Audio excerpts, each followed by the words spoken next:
আসসালামু আলাইকুম। আশা করি সবাই ভালো আছেন। আজকে শেষ রমজান এবং আপনারা জানেন আগামীকাল শনিবার পবিত্র ঈদ উল ফিতর অনুষ্ঠিত হতে যাচ্ছে।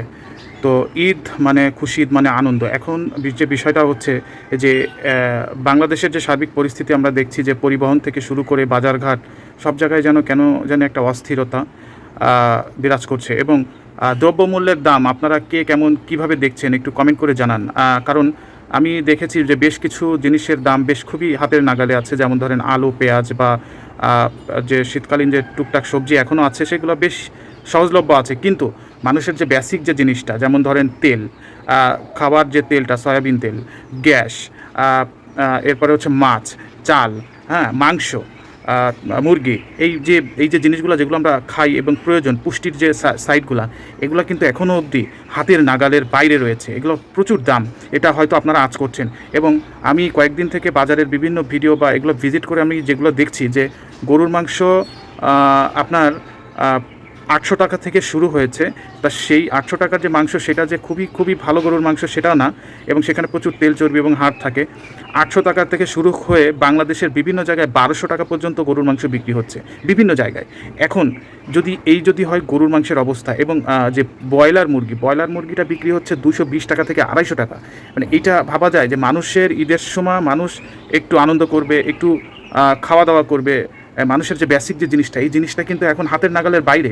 তো বাংলাদেশে ইতিপূর্বে তো আমরা দেখেছি যে ঈদের সময় আসলেই একটা সিন্ডিকেট হয়, জিনিসের দাম অতিরিক্ত বেড়ে যায়, এবং এখানে বিভিন্ন মহল একটা সিন্ডিকেট করে, কিন্তু সেই সিন্ডিকেটের তো একটা মাত্রা থাকে, একটা লিমিট থাকে। এখন সব ক্ষেত্রে যদি সিন্ডিকেট এইভাবে লিমিটলেস হয়ে যায় তাহলে জনগণের বেঁচে থাকাটা অনেক কষ্টকর হয়ে যায়, অনেক দুঃসহনীয় হয়ে যায়। যেমন ধরেন যে এই যে গরুর মাংস 800 টাকা বা 1200 টাকা বা 2000 টাকা হলেও যাদের টাকা আছে বা যারা বিদেশ থাকে বা যাদের কোনো অর্থনৈতিক সমস্যা নাই, তাদের ক্ষেত্রে তো কোনো এর প্রভাব পড়বে না।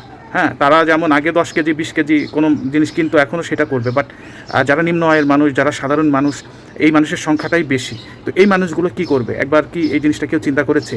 যখন মানুষ ক্ষমতায় আসার চেষ্টা করে, যখন মানুষ ভোটে প্রচারণা করে, তখন অনেক কথা বলে যে এইটা করব ওইটা করব, 10 টাকা চাল ডাল এই সেই, মানে অনেক কথা বলে, অনেক ইয়া করে। বাট বাস্তবিক অর্থে বাজারের যে অবস্থা সেটা একমাত্র যারা ক্রেতা বা যারা সাধারণ মানুষ আছে ভোক্তা, তারাই বুঝতে পারে যে বাজারের যে কী করুণ অবস্থা।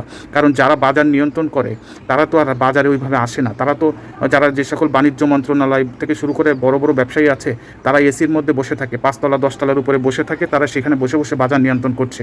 হ্যাঁ, এবং খুব মানে বলছে যে বাজার স্থিতিশীল, বাজারের কোনো সমস্যা নেই, মানুষ ব্যাগ ভরে ক্রয় করছে, অনেক কথা বলে। বাট বাস্তবিক অর্থে বাজারে গেলে বোঝা যায় যে একটা মানুষের দ্রব্যমূল্য ক্রয় করতে গেলে তার কী একটা অবস্থা হয়ে যায়, তার ঘাম কীভাবে ছুটে যায়। হ্যাঁ, আর যারা নিম্নবিত্ত বা খুবই দরিদ্র শ্রেণীর, তাদের অবস্থা বলাই যায় না, মানে খুবই করুণ একটা অবস্থা।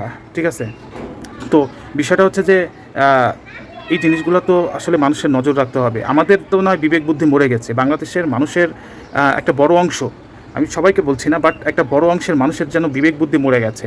তারা শুধু ব্যবসা বোঝে, তারা শুধু টাকা বোঝে, তারা শুধু নিজের স্বার্থ বোঝে। বাট যে মানব সেবা করা, মানুষের প্রতি যে একটু সুবিধা দেওয়া, সাহায্য দেওয়া, এই জিনিসগুলো কিন্তু খুবই কম মানুষের মধ্যে আছে।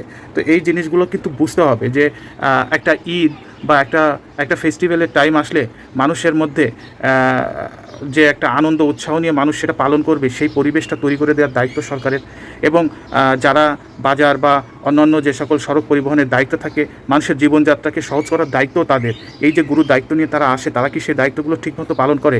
বরং বিভিন্ন জায়গার দায়িত্বের যে ব্যত্যয় ঘটলেও তারা সেই জিনিসটা স্বীকার না করে অকপটে বলে যে দোষটা অন্যের ঘাড়ে দিয়ে দেয়, অথবা বলে যে এটা ঘটে নাই বা এটা হয় নাই, অথচ মানুষ সেটা দেখছে, মানুষ সেটা বুঝছে, মানুষ সেটা জানতেছে। এই হচ্ছে আমাদের দেশের বর্তমান অবস্থা।